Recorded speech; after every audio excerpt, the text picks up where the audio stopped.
What's up and what's happening, TPE fam? We're back with another episode of the Pivot Experience podcast, where our goal is to help leaders pivot into their next. On today's episode, we have a very special session for you all. We had the opportunity to have Chick-fil-A operator Kyle Ashby join us for our last May Lead Better, where he has the opportunity to talk about his journey in becoming a Chick-fil-A operator, some of the challenges and some of the things that he learned during that process. Please tune into this episode and get ready to take some really good notes because Kyle shares some great nuggets of wisdom to take along with you in your journey, whether that's if you're becoming a Chick-fil-A operator or just being a better leader in general. There's a lot of things that were said during this session. We hope that you guys pick up on something and it will help you become a better leader. Let's tune in.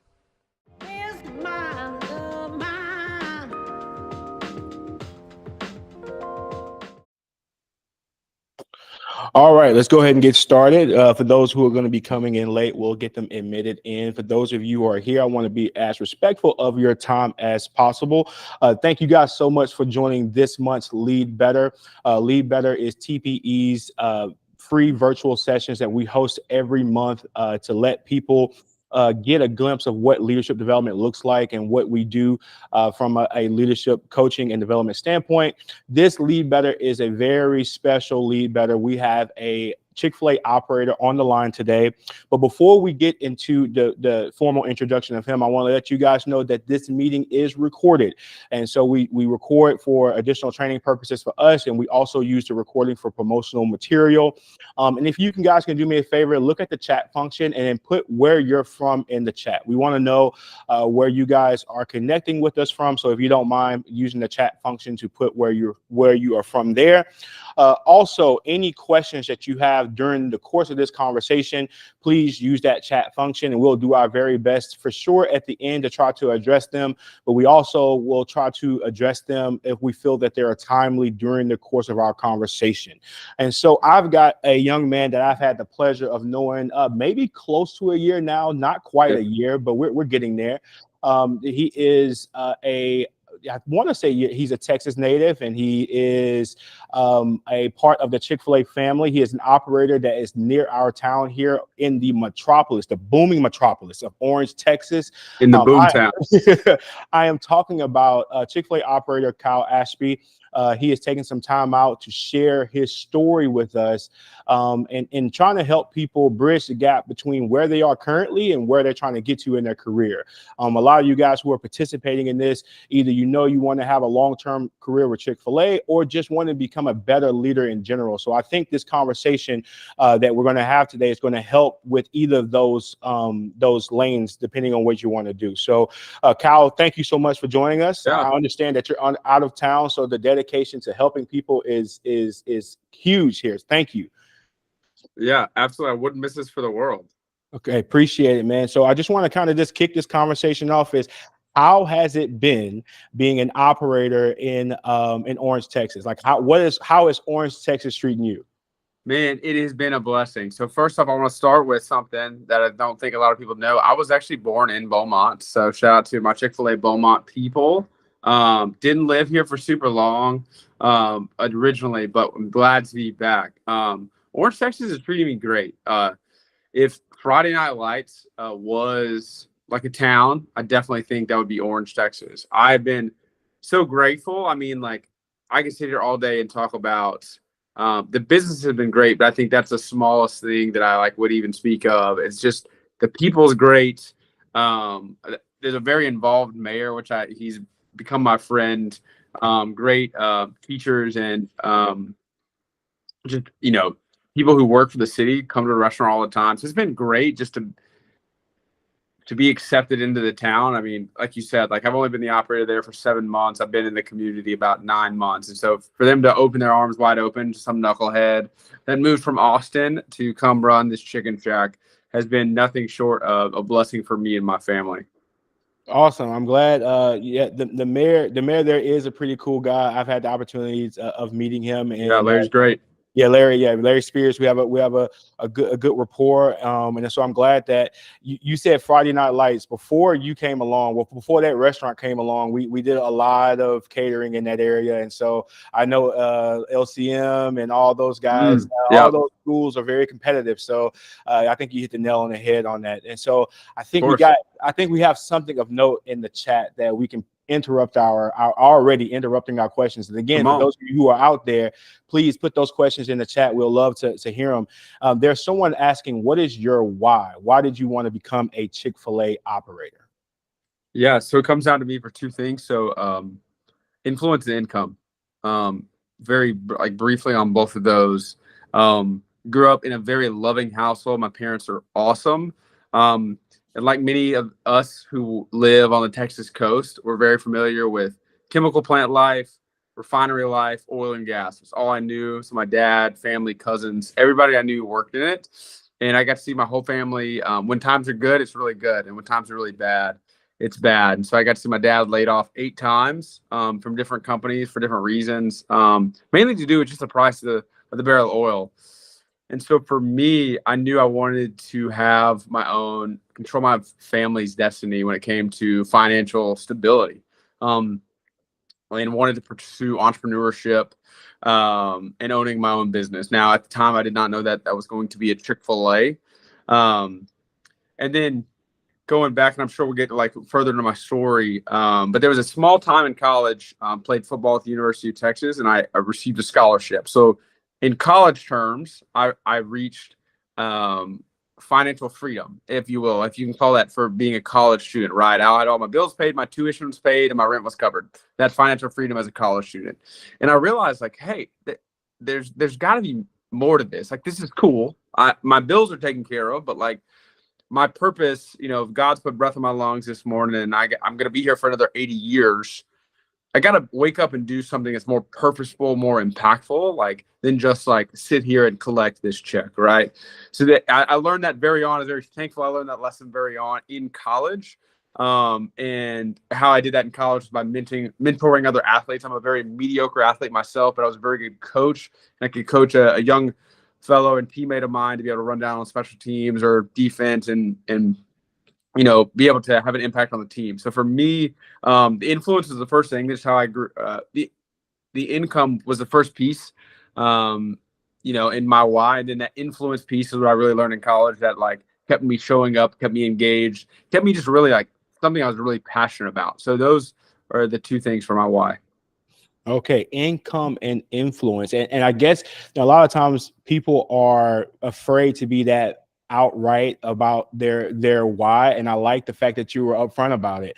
A lot of people wouldn't put income in their why. Most people don't lead with that as an aspiration, but it's the honest truth. I mean, yeah, if you want to go, I am so passionate about nonprofit space. My wife does a lot of pro bono counseling work.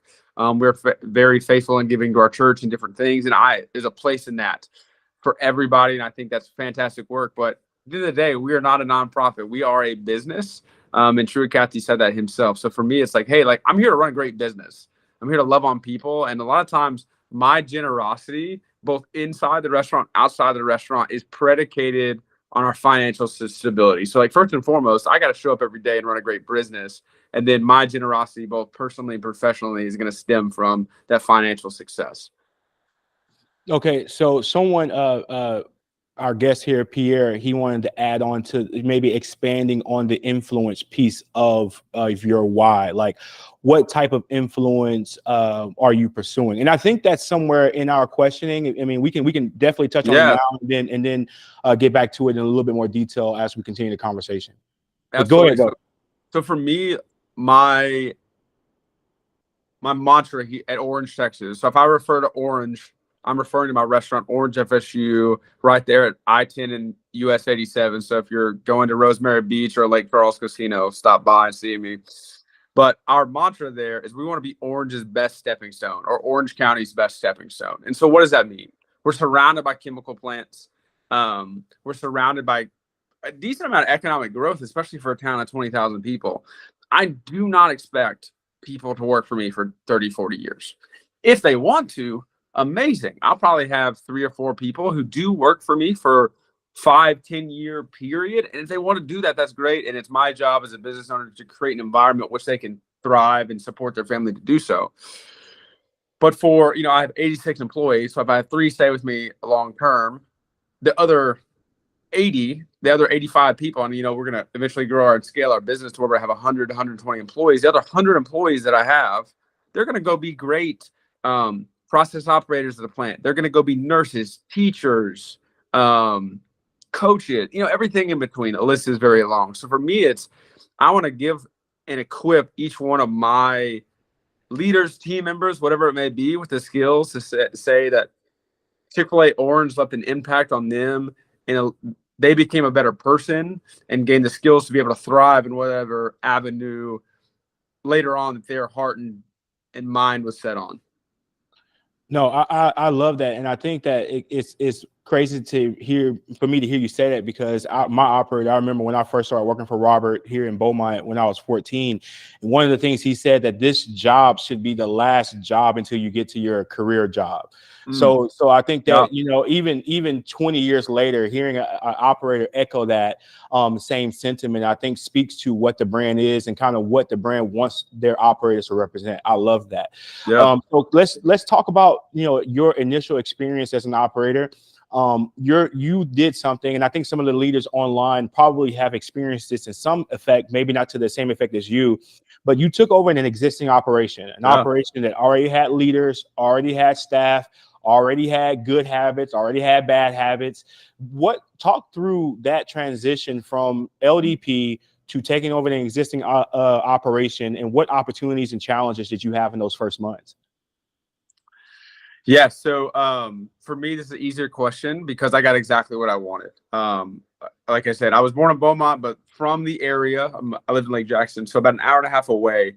But I wanted a restaurant, in the greater Houston area, and a backfill freestander at that. Like, I got basically what my dream is. So if I say anything that doesn't align with that, please stop this phone call right now. So one, just very thankful just to have that opportunity. Because I always joked when I was going through the operator interview process that I would have taken a hot dog stand with a Chick-fil-A logo on the side of it. Like, just give me an opportunity and I'll take the ball and run with it. But yeah, no, it's been absolutely fantastic. I am very thankful that the brand of Chick-fil-A, one of the great things about becoming an operator or in just working with Chick-fil-A as a brand, whether you're a general manager of a restaurant, whether you're an operator, whether you work on staff, which I had the opportunity to do as well. The brand is built up in a way, right? It's kind of like a relay race. Truett Cathy, Jimmy Collins, some of these people that you read about in the Chick-fil-A books, like, they started the relay race in the 50s, of the 60s, the 70s, and they ran that race well. And it's our job. I kind of view us as like, hey, we're like a third leg of the relay race. There's gonna be somebody after us, right? But we need to take that and run our butts off with that. So I didn't necessarily have to build the brand in Orange. I actually got to follow an operator, Eric Cienko, who actually, I have nothing but fantastic things to say. He did a fantastic job and built the brand there and grew the restaurant pretty substantially. And it was my job to take that baton from him and carry the legacy that not only Truett Cathy started at the Greenbrier Mall, but what Eric started in 2020. So it has been nothing but awesome. And I think going back to originally how has Orange been treating me, I've been through some pretty significant family chaos in the last few months. And so to see how the business and my employees have been able to take care of me and love on me just really affirms hey, the Lord has me in the right place. And I am just immensely blessed to be at that restaurant, because I could be a number of other places, but to be in Orange has been fantastic for me and my family. Awesome. That's very good. So a lot of us may not get a chance to get that ideal situation, but you were fortunate enough to be able to kind of check all those boxes, come back home, get into a freestanding situation already established. So I think that was a pretty cool piece of your journey coming out of LDP. And so I want to kind of pivot our conversation towards the LDP. And for those of you who don't know what LDP is, it's the Leadership Development Program. And I've been recently told this is not a operator pipeline. This is a program to help you become a better leader. So Kyle, you can speak on that as much as you want to or not. But I want to ask the first question about LDP. What was the most valuable piece, the most valuable part of LDP that you can recall? I had a wonderful opportunity the last 6 months of my time in the program. So I spent one thing. This is feedback from me and everybody else who has been in LDP. We talk in months, and I realize every other career talks in years. So I spent about 3.5 years in LDP. My last 6 months of that time, I actually spent in Atlanta working as a supply chain consultant, basically being the mouthpiece of supply chain to operators and like vice versa. So for me, I had never had a corporate job. I'd spent my entire time since graduating from the University of Texas working in either retail or at Chick-fil-A. So I'd never had an office job. I was suit and tie, going to work every day, helping out operators. And it affirmed for me several things. One, I never want to work a corporate job. That's just not something I want to do. I loved it. I learned so much from it, and it was awesome. Two, there was no business or family that I want to go in a business partnership with than Chick-fil-A and the Cathy family. Oh my goodness. It affirmed for me, though I maybe not didn't want to spend the rest of my life working in Atlanta, it just affirmed for me, man, I want to be around this company. I want to be in a company that cares this much, in a family that wants to see my family succeed. And then I think third and most important, I think what's going to be most valuable for the people on this call is a lot of times when you're in LDP, I call it my CFA MBA, right? My Chick-fil-A MBA. And the great thing about it is you get put in all these different environments, whether it be a drive-through only location, an inline location in New York City, some very rural location in the middle of Kansas, and everything in between. You get put in all these locations, so you pack about 7 to 8 years of Chick-fil-A experience into 3. The one challenge with that is a lot of times you're by yourself running a restaurant in the middle of Dayton, Ohio, or in Vacaville, California. So your feedback loop from your employees is great because you get to manage them and hone your own skills every day. But as far as from either peers or from the corporate side of things, you don't get a ton of feedback quickly. When I worked in corporate, every single day, the feedback loop was almost instantaneous. Hey, we do a presentation. Hey, Kyle, I really love the way that you worded that. That's great. Hey, change the wording on the slide deck. Change this. Or I'm getting to go into meetings with high-end Chick-fil-A leaders and getting just to say, oh, this is how Alex communicated on this presentation. Hey, this is how Ashley was able to convey and went over this point. And for me, like I was great at getting results, not the best at communicating those results. And that's one of the things I struggle with throughout my process, to be able to have the opportunity to go to Atlanta and be a part of a feedback loop that was so quick, helped me develop a lot. And so I think that was a unique thing that I got to do. And thankfully, I think within LDP, they're making that more of an opportunity for people to work. You're still under the umbrella of LDP, but you're working in different business silos of Chick-fil-A. And I think that was the most beneficial for me throughout my time in LDP. And I know this question might be a little off book, but can you elaborate more of like specifics of the jobs that you worked, or at least your rotation when you was at the home office? I know that you said you would never want to do it, but I think we got some people who are on the line that are younger, maybe and they might be trying to figure out, well, is restaurant ownership the way to go, or what other opportunities exist beyond that? So can you speak to kind of maybe what some of that corporate rotation look like? Yeah.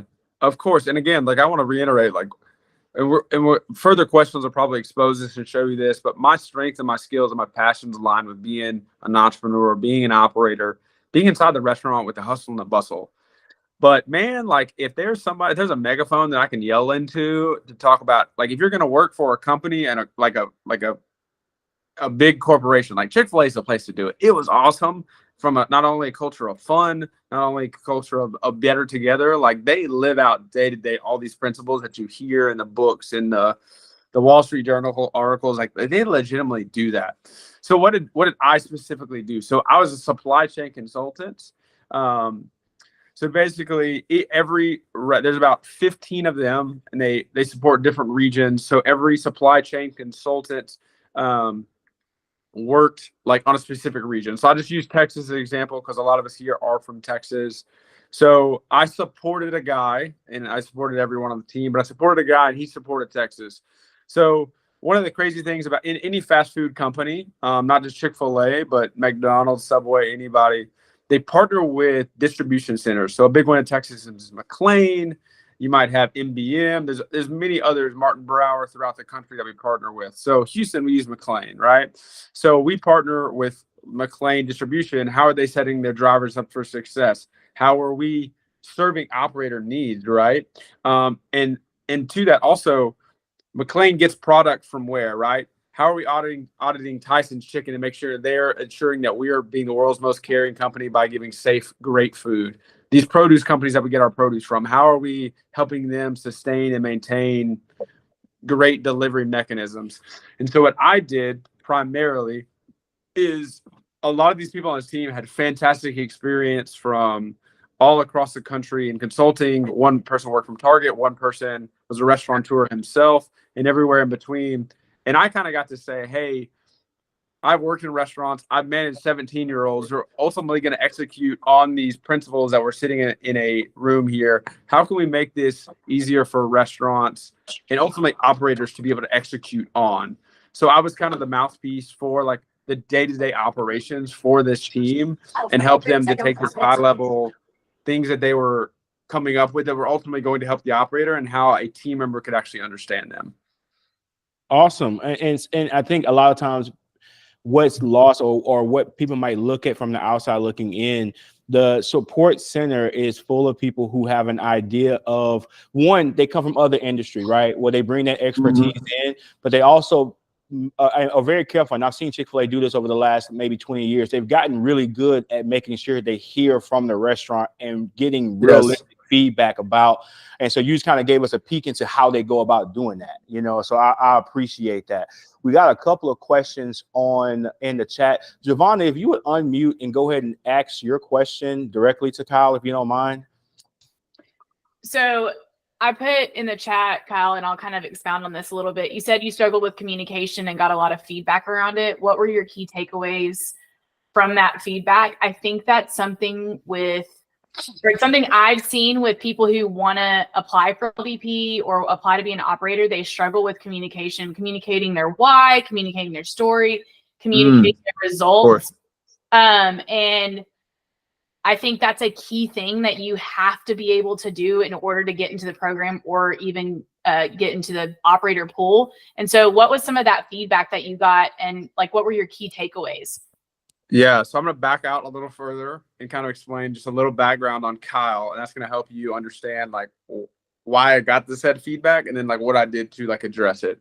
And please like be my guardrails here if I'm like kind of go off on a tangent. But so I came from a football background. So I was a long snapper. Not a lot of people know what that is. So if anybody is a football fan on this call, the punter and the kicker stand really far behind the offensive line. I was the guy that snapped that ball. That's all I did. Played like 8 plays a game. No one cares how you do it. They just care if you do it. Yes, I've been on SportsCenter, not top 10 twice. We're not going to get into this on that call. But ultimately, they don't care if I pat my head and rub my belly at one time. They don't care if I like crisscross applesauce. As long as the punter or the holder gets the ball in their hands, that's all that matters. Great. Point blank. I took a lot of that mentality into the restaurant when I initially started. So, hey, our speed of service in the drive-thru needs to go to X to Y.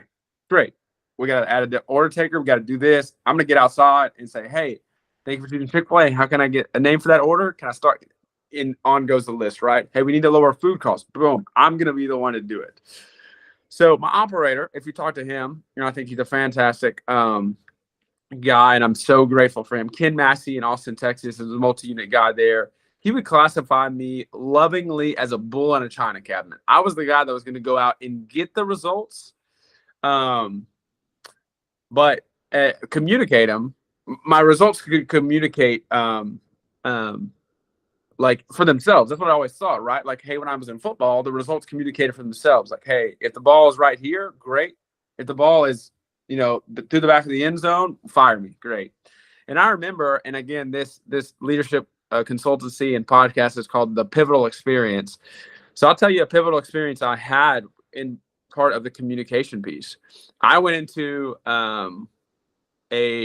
my first interview with LDP. I applied. I had just gotten married. I'm like, man, I'm going to go be an operator. Like, that's what I'm going to do. I went in. I had the number 5 drive-through in the country at the time. We had an IPO of less than 1. I mean, our food cost was like 0 every single month. Like, I was doing all the things, and I could not talk my way out of a wet paper bag. And I remember getting a no. I don't even think they told me, like, hey, we're going to call you back in 2 weeks. They called me back like that afternoon, and they were like, hey, like, you're not lying to us, but we just have no idea, like, how you're doing any of this. And so we don't even know if you're leading on any of those people. And for me, that was such a pivotal experience, and having to take a step back and say, hey, like, this is great and all that we have all these trophies on the wall, but if I can't explain to an interviewer in an hour setting like we're in right now how I did those things, how am I supposed to actually lead a team of individuals to work for me? And I remember just like that setting in and be like, man, like, I've got to like really dive deep back into this. So I'm gonna like pull myself back into the question itself. So like some of that information I provided you. So I'm a big believer in the DISC profile. I'm a high D, like very much so. I'm very direct. Not everybody in Chick-fil-A or a corporate setting is a high D at all. I had to learn that. Everyone in football is a high D. No one is, right? Enneagram, I don't know if you have any fans out there. 3-wing 2, right? Kind of the same thing as a DISC profile, very direct. I want to get things done. I'm an achiever, right? A lot of people in football are that way, so I didn't have to like stretch and grow myself. Not a lot of people in the real world are that. So for me, I had to really learn a couple things. One, like what other communication styles were there. So one, just like being able to sit in the room and learn, like, how does Ashley perceive what I'm saying? How does Alex perceive what I'm saying? How does Pierre understand like how I'm communicating with him, right? And then I think for me moving forward, it's formulating my stories, being able to articulate that for a broader spectrum of people to actually be able to understand. So did I leave anything out there? I want to make sure I answered the question fully that you asked, Yvonne. No, I think that's really good. And I think like some key takeaways that I had from what you just said is understanding yourself better so that you can then communicate really well. Kyle, I'm a little bit of the same. Like, I'm a high D. Like, I'm a bull in a china closet. And when I want someone to communicate to me, I want them to be direct. Like, don't bring me a sugar cookie with icing on it. I want you to say, that was terrible, get better. That spurs me to go and do better. But not everybody receives that kind of feedback really well.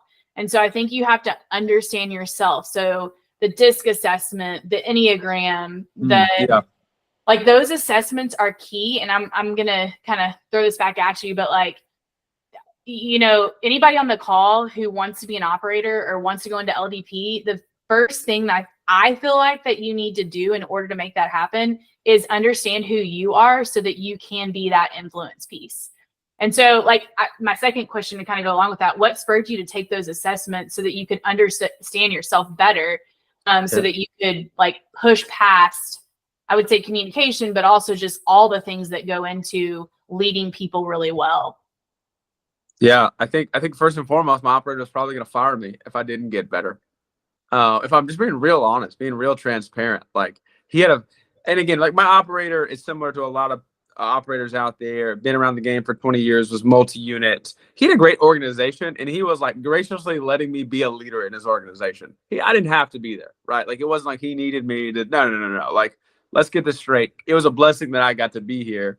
And so like his restaurant was going to do, 4,000 transactions a day with or without me. I might be able to improve it a little bit. So for him and for me to say,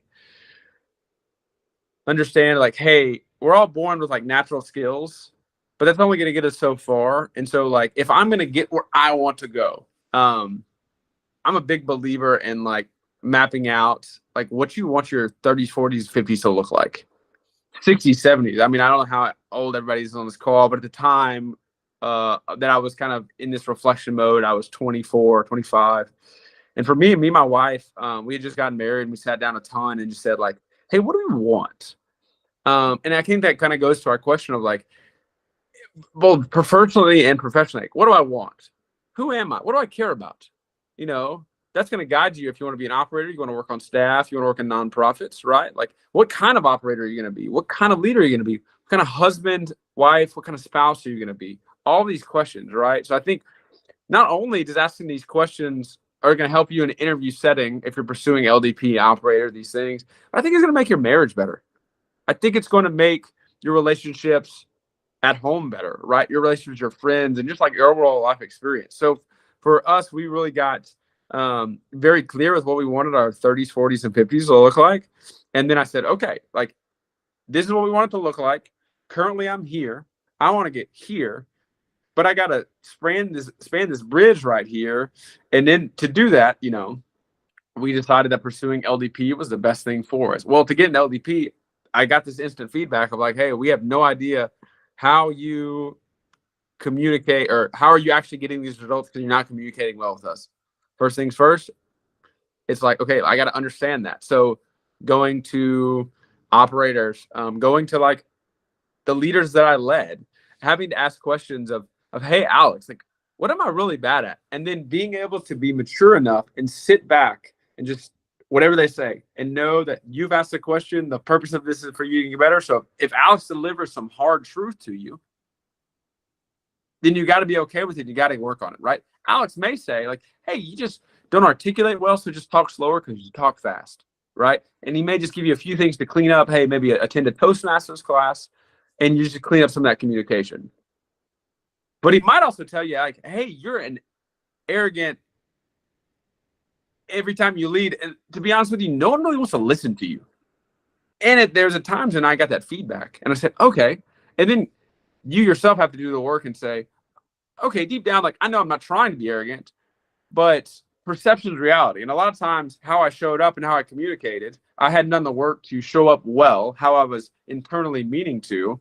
And that ultimately caused me to show up in a way that I didn't want to. So then it's kind of going back into the drawing board and like how I'm showing up. And there's a lot of podcasts and books and a lot of just conversations like this with friends and be, hey, be real with me, be raw with me, and help me understand, because I want to get back to, I'm here, I want to get there, I want to get here, but it's going to take some hard and tough conversations.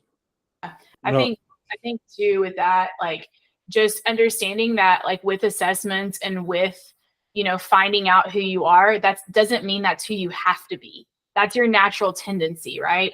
And so I think people use those, they'll say, well, I'm just, you know, for me on the Enneagram, I'm an 8, like, and that can be pretty bad if I'm in my bad state. And so taking those things and saying, okay, I'm just better understanding who, like, God created me as, but he actually created me to be like him. And so what does that mean for me? I think that's a key thing of, like, you know, just understanding who you are and who people perceive you to be, and then being able to take that feedback. I think that is a tool that people underutilize, is just going to the people you lead and saying, hey, like, how did I show up today? Like, can you give me some feedback on how I could have shown up better? Because I don't think that we always show up at our best selves. I mean, we're human, right? You're an operator, you're human. I'm sure there's been good days and bad days, but like, being able to say, hey, I'm gonna ask for feedback, but then taking that feedback and actually putting into action some work to get some better results. So that's fire right there, by the way. Roderick posted a fire emoji. So killer. I was hoping we're gonna have like just a button like on this. Wait, we're getting better. So no, I thank you for bringing up the need to get feedback. And as a leader, particularly if you're higher up in the restaurant, I think you have to create an environment that is conducive for people to want to tell you the truth and not just tell you the things that you want to hear.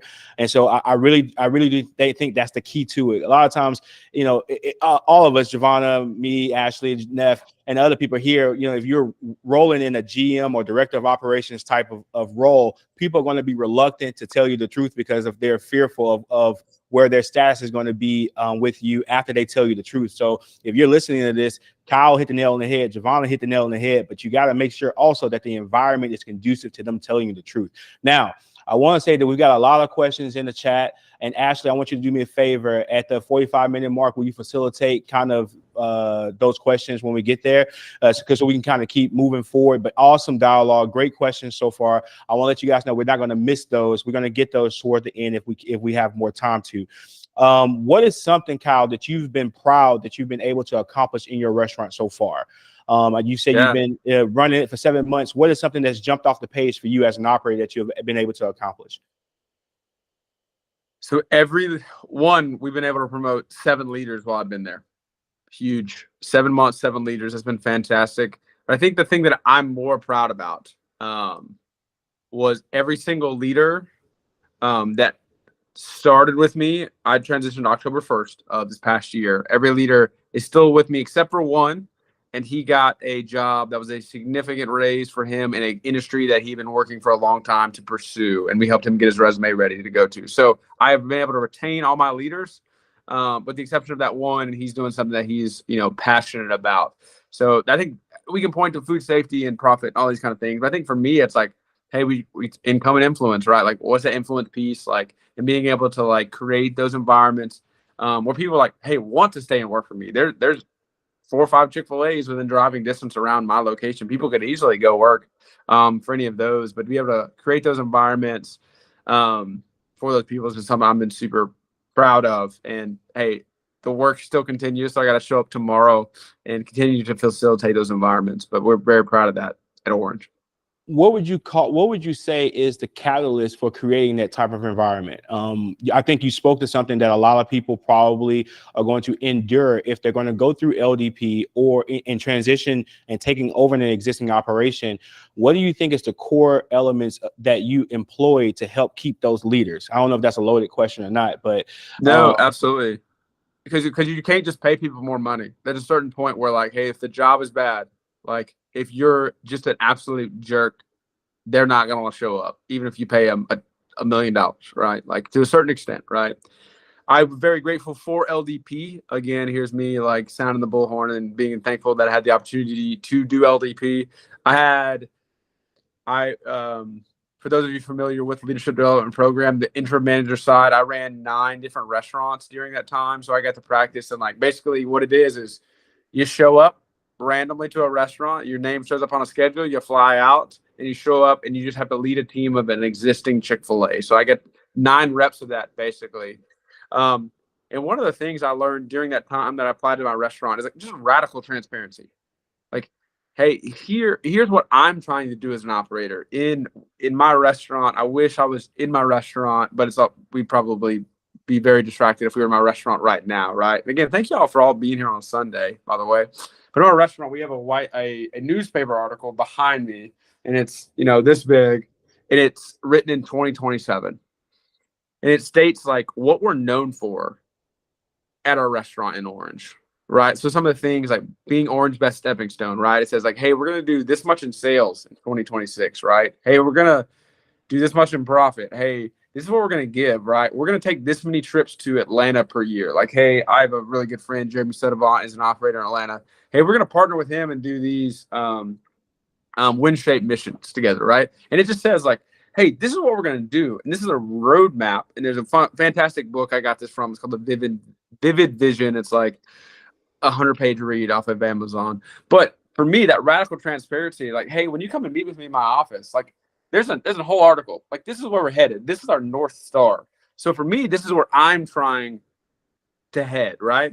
And then I think this has happened recently in my restaurant. I don't know if everybody's familiar with the concept of a flywheel in life, right? So a flywheel is I think that the Webster Dictionary is a machine that stores energy, and like the faster you get it moving, the faster it's going to stay moving, right? So basically you ask yourself the question, like, what are the things that me as an operator that only I can do that will allow like my restaurant to grow? And I've been radically transparent about like what my strengths of an operator is. Like, you don't want me doing interviews, like first round interviews. I'm not the most organized. I'm not the most detail oriented when it comes to taking notes, right? Like, I'm an operations guy, like I'm an encourager, but there's certain things. So for me and my team, I've been radically transparent with them on like what I'm good at, what I can help them with, right? And then on that, giving them the free reign to be able to go and like, hey, like I put you in charge of the drive-thru. I trust you, right? Unless unless there's something major that just happens, like within a certain like bandwidth, like that's all your domain, and I'm just going to trust you, right? So for me, it's like just a ton of radical transparency up front of what I'm trying to do and who I am, staying to that, and then just like trusting my team members in them, and I'm not micromanaging, I'm trusting them. And I think that in itself is a small flywheel, because I'm radically transparent with them. I put a ton of trust in them. That creates more trust in me as a leader, and then we can ultimately build upon that. Oh, I love that. No, great answer to that question. We've got 4 minutes until we head into our general Q&A from the questions that are already in the chat. I can see that we got a few of those there. So I'm going to give you one more question before we get into that. What is one piece of advice you would give to someone who is wanting to pursue becoming an operator via LDP? Yeah.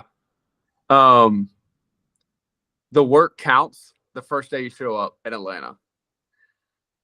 I learned this in college, right? So I'm not a stellar athlete, but I had the wonderful opportunity of being able to walk on to the University of Texas as a preferred walk-on. So I got to come on with all the scholarship guys. I remember I graduated high school, and then the next day I went to college, like point blank. And then like 2 days later, we were working out. And I remember like everybody in the entirety of like our freshman class was the best in Dallas, was the best in Houston, was the best in their hometown, right? And then it's like, hey, that's great and all, but we're going to do this workout and find out who the best is. And that's like kind of something with LDP. Now, in LDP, everybody has an opportunity. Everybody can get a restaurant or a job, whatever your goal is. You're not necessarily fighting for each other for a starting position, but for a certain extent, you are like the work starts and counts then. I think a lot of times this is very evident in Chick-fil-A around 2016, 2019. And I'm really glad you said it. LDP is not an operator development program. It is a development program, and most of the people within the program want to become operators and staff. I have some great friends on staff. So a lot of times people are like, hey, it's one and the same, right? But like, well, you're not guaranteed anything, right? And I think a lot of times when people get into LDP, they think, hey, mama, I made it. Like, I just got to bide my time, put in my application, and I'm going to get me one of these big freestanders with a line that's backed up on the feeder road. And that's not the case. The only thing they owe to you is your paycheck from the previous 2 weeks that you worked. And so I would just say like, hey, like once you get in, like that work ethic that you had when you were a team member and you first got that passion to wanting to own your own business and pursue, like, I call it like when I got told no from LDP, I would have licked the thaw cabinet clean. Just a chance to get it redo on me interview, like, right? Just like as an Uno reverse card for me, right? And so I kind of constantly reminded myself, like, hey, like you gotta like keep that passion. Now, Joanna, one of the things I had to learn was like, hey, don't be a D all the time. Like you can keep the passion with you inside of you, but also not be a jerk. Like again, feedback for Kyle there. And just to specify, he's referring to the D from the DIS assessment, just to make sure that we're all clear. To make sure we're all the same way page. that thing, what I just said is applied, but it's probably like a good statement to anything. So, because I've definitely been guilty of all of those before. So, and I think, a little side note, and this is like some inside baseball, and I'm an operator, so I can share this. Network your butt off your first 12 months. And here's why. One, Chick-fil-A is filled with amazingly smart, educated, driven professionals, especially on the corporate side. A lot of times we idolize and put operators on a pedestal. I can't hold a candle to a lot of people in Atlanta. They are so smart. So one, like, just go learn from them, right? Like I would encourage everybody to have mentors in your community that are operators, that are different business owners, just to learn. I think that's a great principle in life. But like if you had the opportunity to get an LDP, like find a mentor that does not work in LDP, just somebody you can connect with. And here's a big reason for that. Once you're in LDP, you get your application for operator or staff at the 12-month mark. So at the 12-month mark, you instantly want something. You're wanting to get that restaurant in your hometown. You're wanting to get a job in that department. that you're seeking out, right? Before the 12-month mark, you're just a young, hungry, like underclassman that just wants to learn from you, right? So I think a lot of mistake people make is they network too late. I never think it's too late to network, but if you just spend a lot of time in the front half developing people, you never know who's going to be in the interview room or going to be able to what favor you're going to be able to call in 2 years down the line. Yeah, no, excellent. No, I love that advice. So now we're going to pivot into the Q&A session of this conversation. Ashley, I know there's a few questions that have been asked by a few people who are attending. If you would you facilitate picking the questions for us so we can get them answered by Kyle? Yes, I guess I'll go, with one, just to make sure. What part of the LDP process was most valuable for you?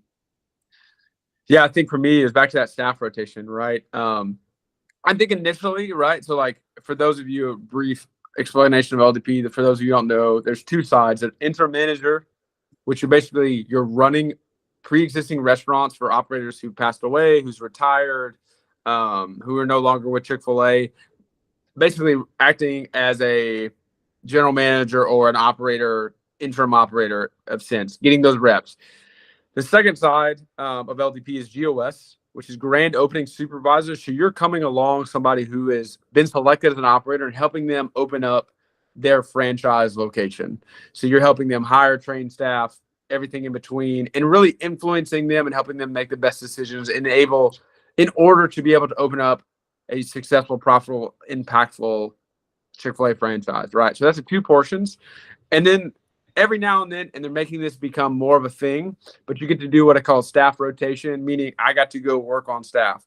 And for me, by far and away, it was that staff rotation piece. Now, I needed the baseline of getting a few months at either of those two departments of IM and GOS.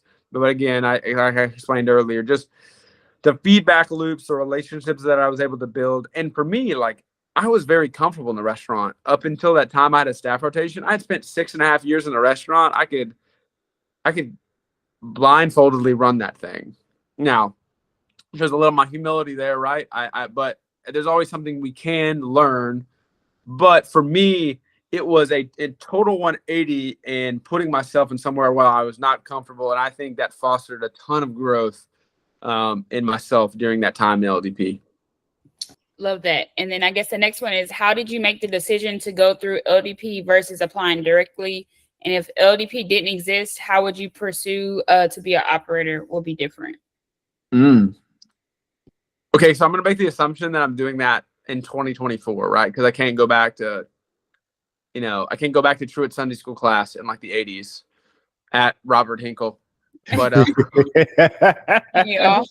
but again, the Chick-fil-A reality of now, when Robert and again, for those of you on the call, Alex and several other the leaders here, their operator is at what they call a handshake agreement, meaning that he personally knew Truett in 19. He said, "Hey, you want to go run this mall in like Wichita Falls? I think that's Wichita or wherever he was at, right?"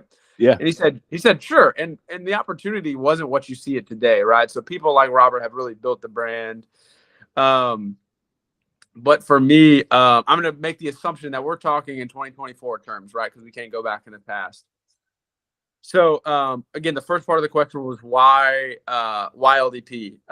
For me, I was 24, turning 25, and just got married. I looked at my resume and I looked at my bank account and I said, I don't have the financial stability currently. I haven't built enough resources to be attracted to Chick-fil-A. Not that that's a huge thing, but it is big, right? You do need to be in a good spot to be able to open up your business. And then two, like I haven't run a ton of businesses. I don't have 15 or 20 years of business experience. What is a way for me to get a ton of business experience in a short amount of time? And going back to my what I jokingly call the Chick-fil-A MBA. For me, it's like, hey, if I want to partner with this brand of Chick-fil-A, going to my Chick-fil-A MBA is the best way to do that. And then if LDP did not exist, other than maybe cry and go home, because I think it is the best way for somebody that's my age. Again, at the time, I was 25. I just got married. I didn't have any kids. The answer might be different if I had been a pastor for 20 years or had a lot of other business experience. So I don't know, Pierre, where you're sitting with that. So for me in my situation, man, I think two things. There's two routes. One, I think you find an absolutely fantastic operator that has a need for you on their leadership team. I think there's a ton of operators out there. You need to be able to fit into their leadership team to create impactful results and have actual influence. Not just be a manager of the drive-through, but actually not just run some back house stuff, but actually be able to influence the restaurant itself. Because in these interviews you go into, that's the question. Is not, hey, what did your restaurant do? It's what did you do to influence your restaurant? And so I would go somewhere where I had an actual opportunity to influence the team. And maybe just, just as a Hail Mary here, like if there's another restaurant startup, that's the only thing I can think of that's like harder than running a Chick-fil-A is going in and running an actual other like restaurant startup. And I'm a big fan of fine dining and hospitality, going and working one of these full scale restaurants, and you're going to get a lot of the same leadership experience, right? I think working for Chick-fil-A is good, but this is like my Hail Mary to this answer if LDP didn't exist. So like, hey, go work in the pit, like go work in the dish pit. You know, some of these, I'm a big fan of Will Gard and Anthony Bourdain and some of these guys and these restaurateurs, like go actually work in these full scale restaurants if you're truly passionate about being in the restaurant industry. So that's like advice that I would give. Love that. And I guess last question before we wrap up, what advice would you give to a 16-year-old in the restaurant? What is a 16-year-old trying to do? Is a 16-year-old on this call? Or I guess they're in the middle. Like they're unsure of what to do. Yeah, I think just ask a lot of questions. What do you want to do? And I think spend the next couple of years before you pursue higher education and or internships. And again, like I said, I want to emphasis like, hey, don't necessarily jump off and go to college unless you know what you actually want to do. Ask a lot of questions. I would encourage a 16-year-old, one, have a conversation with the operator and your leaders at that restaurant. But hey, like there's somebody in your church that's like, that owns a small business that's like drives a new truck. Like go find that person. Like there's somebody that has a nice car in your hometown. Every leader, like I'm love being on this call right now. Like there's a lot of entrepreneurs, baby boomers that live in every town across America that would be more than happy to talk to a 16-year-old. Like, hey, so-and-so, how'd you make your money? Or how did you lead this team of people? Or how did you work for this company? Or how did you, people always want to talk about themselves. Like go find that person and like talk to them and just like interview as many people you can in your sphere of just life, wherever you live. And I think that's going to lead you somewhere great. Right. And then also, hey, go travel, go experience something a little bit different. You're not 18 yet, so you might have to go with your parents or wait a few years. But I think, it's okay to work 5 different jobs in your 20s. It just because it's going to make the difference when you're, again, 30, 40, 50 to actually find out what you're truly passionate about and what you're going to be a world changer at. So don't feel like you have to have it all figured out at 18. Because a lot of times you get to your senior year of high school and somebody sticks that microphone in your face. And if you don't say, I'm going to go to Texas and major in finance, or I'm going to go to A&M and major in engineering, or like wherever, or I'm going to go be an engineer at the chemical plants. If you don't say that, the answer is wrong. And I want to be the first person in the room to say you like, hey, it is okay to not have it all figured out. Work hard, ask a lot of questions, but you don't have to have it all figured out. And just keep pursuing whatever your God-given talents are. Love that. Great advice. I think too, Kyle, just kind of, you said this a little bit earlier. So just to kind of point this out again is like, and I think you just said it, but a little bit differently is like, find a mentor. Like, I think if I could give some advice, I'm about to be 40 in like 2 months, but if I could give some advice, I know, right? Old lady. But if I could give some advice to my 16-year-old self, I think it would be those 2 things you said. Find a good mentor and somebody older, wiser, somebody who's lived more life than you. Find a mentor. And I think the second thing, travel the world. Like there's so much out there to experience. And I think sometimes we get, I think Chick-fil-A can do this. I mean, I've been doing it for a long time. It can like, just kind of box you in of like, okay, I just bubble, here. But experience the world and find some good mentors. And if your God-given ability is to lead people, I think this is the business for you. Like that's what Truett Kathy set out Chick-fil-A to, you know, we're in the people business selling chicken. That's what we do, right?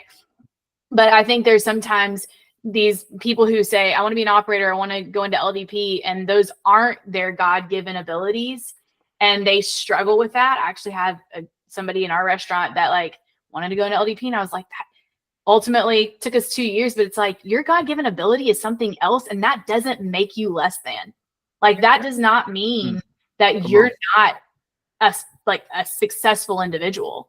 And so like we had to work through that. Like that was the thing of like, hey, I want to be an operator because that's what success looks like. No, success looks like you using your strengths and your God-given talents to make a difference. Like that's what success looks like. And I want to reiterate this. I think this is huge. A lot of times, especially, I'm going to make the assumption that most everybody here on this call works for Chick-fil-A. But apply this same knowledge, if you don't, to whatever restaurant or industry you work in.